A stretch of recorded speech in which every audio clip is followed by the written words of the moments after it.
here in Jerusalem, then reverberating across the region and beyond. Ayman al-Safadi is the Foreign Minister of Jordan. He joins me now from Amman. And firstly, and very briefly, your reaction to what we all witnessed yesterday, these scenes, these deadly protests.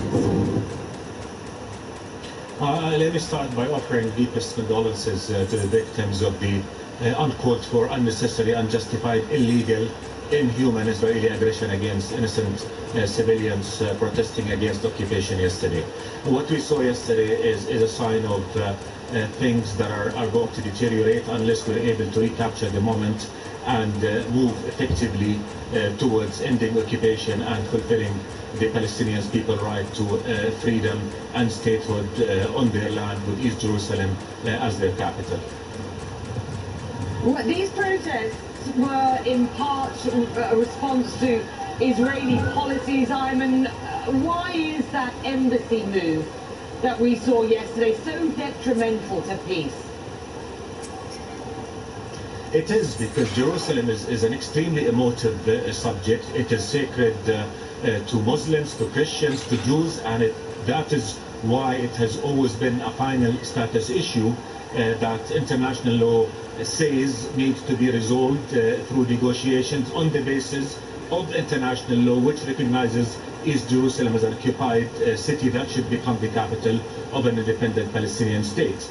To come and determine the future of Jerusalem outside the context of a broader peace plan that would bring the comprehensive peace that we all seek is something that sends the wrong message about our collective commitment as an international community to end the occupation and bring justice to the Palestinians and fulfill their basic human rights to freedom and independence. Foreign Minister, just last year, President Trump's point man on the Middle East, his son-in-law, Jared Kushner, said this: I think that if we're going to try and create more stability in the region as a whole, this issue, this conflict must be resolved. Now, listen to what he said just yesterday at the opening of the embassy. As we have seen from the protests of the last month and even today, those provoking violence are part of the problem and not part of the solution.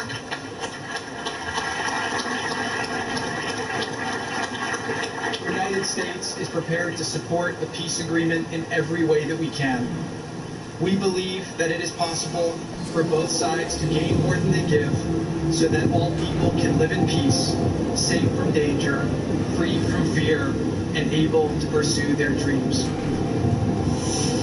What we don't know are the details of any peace agreement that has been promised now for some time, led by Jared Kushner. What should the pillars of any Kushner peace plan be at this point? Well, Becky, from the very beginning, we were clear that Jordan is committed to doing everything it can to bring about the comprehensive and lasting peace that all peoples of this region deserve. We said we'll be there, working with the U.S., working with the Europeans, working with everybody in the international community to bring about that peace. However, we have to recognize that the source of all evil is occupation. You cannot build peace on crushing people's rightful aspirations. You cannot build peace on blood. You cannot build peace on violence.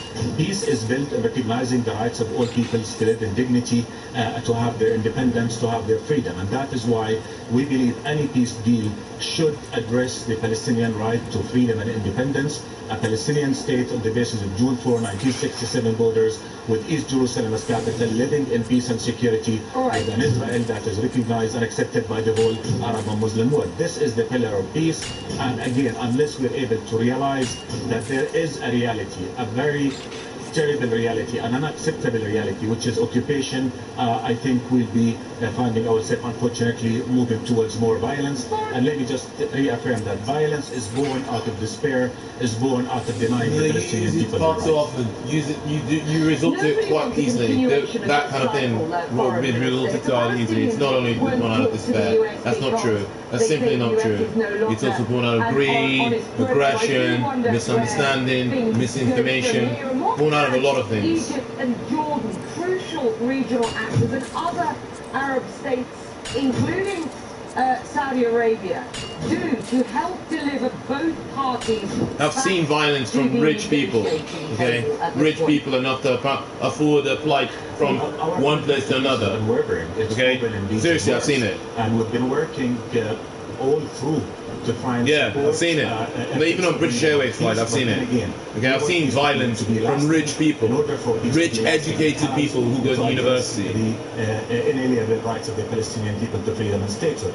Jordan, Egypt, Saudi Arabia, other Arab countries have been working, are willing to continue to work with the US and with others to bring about a peaceful solution to this conflict, who's the cause of all evil in our part of the world. This is what needs to be recognized, and again, all efforts need to come back to realize that if we continue things to go the way they have done yesterday, on the eve of the 70th anniversary of the Nakba, of the greatest injustice in modern time, instead of sending a message of peace, we're sending soldiers to shoot at innocent civilians. We're not going to get anywhere. What we need to do is for all of us to get together, realize that the two-state solution is the only way forward, and move forward. Foreign Minister, the problem is, I guess, the question is, isn't it? Egypt, Jordan, Saudi Arabia, other Arab states will try their